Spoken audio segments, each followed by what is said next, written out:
जम्मू कश्मीर के उपराज्यपाल मनोज सिन्हा ने जब से अपनी जिम्मेदारी संभाली है तब से ही वे अपना ज्यादातर समय जनता के बीच बिताते हैं। वे ज्यादा से ज्यादा जनता से जुड़कर उनकी समस्याओं का समाधान करने की कोशिश करते हैं।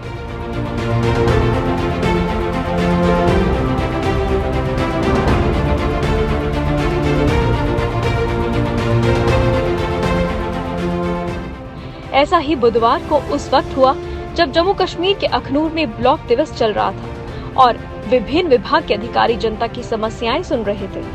तब उपराज्यपाल मनोज सिन्हा ब्लॉक दिवस के मौके पर खुद पहुंच गए। सबसे पहले उन्होंने अधिकारियों से मुलाकात की और देखा कि सब ठीक तरीके से हो रहा है या नहीं। इसके बाद उन्होंने खुद जनता की समस्याएं भी सुनी और उनके समाधान का आश्वासन भी दिया।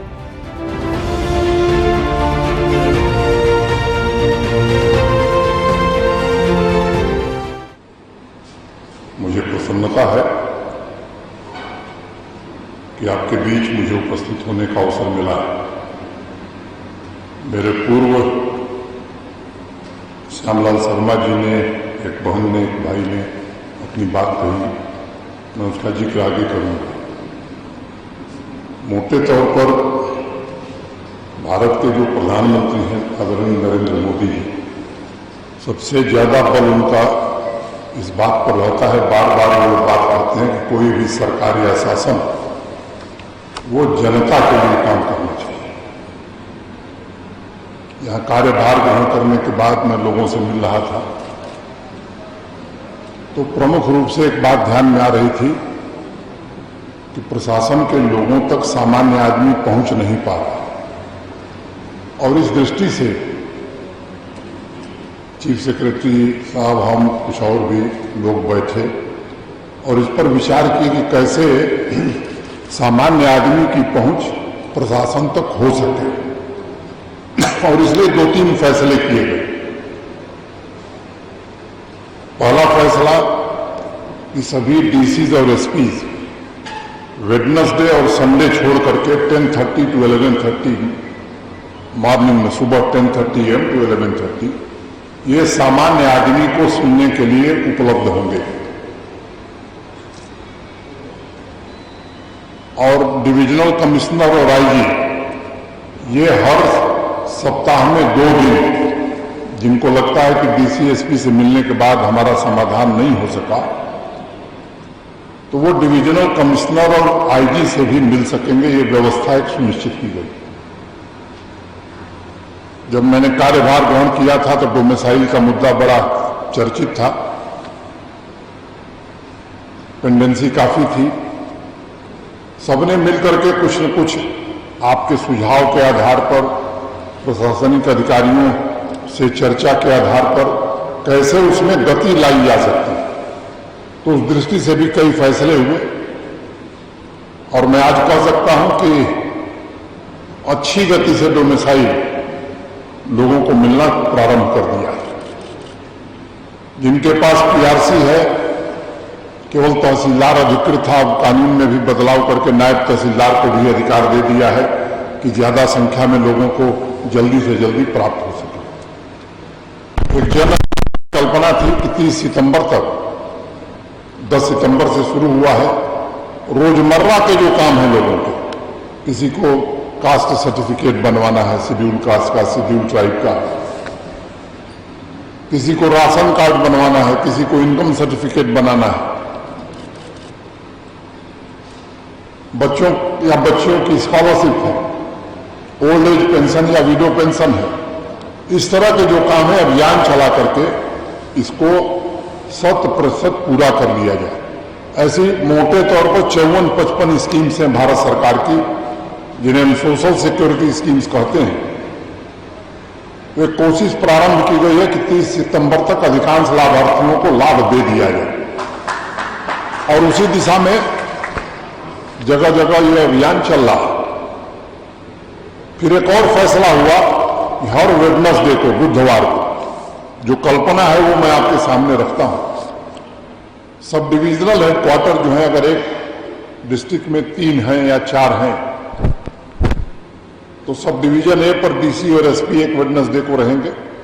बाकी जो हमारे डिपार्टमेंट्स हैं उनके भी अधिकारी सब डिवीजन बी पर एडिशनल डीसी और एडिशनल एसपी रहेंगे। बाकी संबंधित विभागों के अधिकारी, चाहे वो हेल्थ हो, एजुकेशन हो, रेवेन्यू हो, एनिमल हस्बेंड्री हो, एग्रीकल्चर हो, इलेक्ट्रिसिटी हो, पीएचईडी हो, उनके अधिकारी रहेंगे। सब डिवीजन सी, वहां हायरार्की में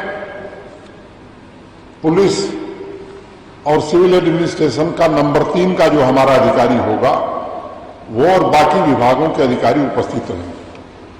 सामान्य रूप से यहां आने के बाद मैंने चलन देखा है घोषणाओं का और मांग प्रस्तुत करने का।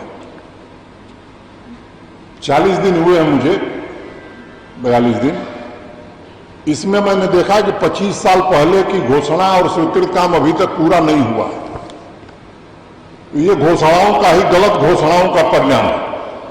और शासन जब इस तरह से चलता है घोषणाओं के आधार पर, तो मुझे लगता है कि उसकी छवि सामान्य जनता में खराब होती है। इसलिए किसी चीज की घोषणा करने के पहले उसकी प्रशासनिक और वित्तीय स्वीकृति, एडमिनिस्ट्रेटिव और फाइनेंशियल अप्रूवल अगर वो हो गया तो मंत्री जी रहे न रहें, गवर्नर एलजी रहे न रहें, चीफ सेक्रेटरी रहे न रहें, अगर प्रशासनिक और वित्तीय स्वीकृति है तो काम जरूर होगा। मुझे लगता है कि आज जरूरत है कि इस यूटी में इस नीति को बदल दिया जाए। ये जो घोषणाओं की परंपरा थी, इसको समाप्त कर दिया जाए और हकीकत जो है वो लोगों को बताया जाए कि हम ये स्वीकृत कर रहे हैं, इतने दिन में होगा और ये समय सीमा है, हम इसको पूरा कर लेंगे। जो नहीं होने लायक है वो बता दिया जाए कि आज की वित्तीय स्थिति में हम इसको करने की स्थिति में नहीं है, आगे हम करेंगे। मुझे लगता है तब परस्पर विश्वास बढ़ता है। लोग भी यकीन करते हैं कि ये आदमी कह रहा है तो ये होगा। और ये जो आज जिसको आप ब्लॉक दिवस, तहसील दिवस या सब डिवीजन दिवस कह रहे हैं, इसकी कल्पना जो है, मैं विभिन्न जो काउंटर्स लगे हैं मैं गया था, ब्रिज बना दीजिए, सड़क बना दीजिए, उसके लिए ये नहीं है। मैं साफ तौर पर कहना चाहता हूं। और मुझे लगता है कि पिछले बुधवार को पहला ब्लॉक दिवस था, या तहसील दिवस कहिए या सब डिवीजन दिवस कहिए, आज ये दूसरा है। धीरे धीरे मैं समझता हूं कि 3-4 ब्लॉक दिवस के बाद ये सामान्य जनता को भी समझ में आ जाएगा। हमारे प्रशासनिक अधिकारी जो सीनियर लेवल पर है उनको ये बात स्पष्ट हो गई है। वहां जो बैठे हैं कुछ साथियों को अभी स्पष्टता नहीं है। मुझे लगता है डीसी, डिविजनल कमिश्नर या सीनियर अधिकारी उनको भी धीरे धीरे इस बात को समझा देंगे कि भाई हमको राशन नहीं मिला, ये शिकायत करी तो हम इंश्योर करेंगे कि अगला जो ब्लॉक दिवस होगा उसके पहले उसकी समस्या का समाधान हो जाए।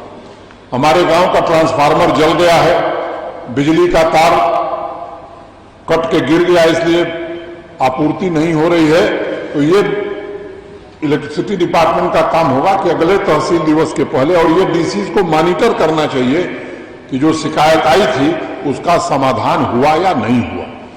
लेकिन अगर कोई कहेगा कि हमको ब्रिज बना के दे दीजिए, तो न वो डीसी सैंक्शन कर पाएंगी न वो बनने वाला।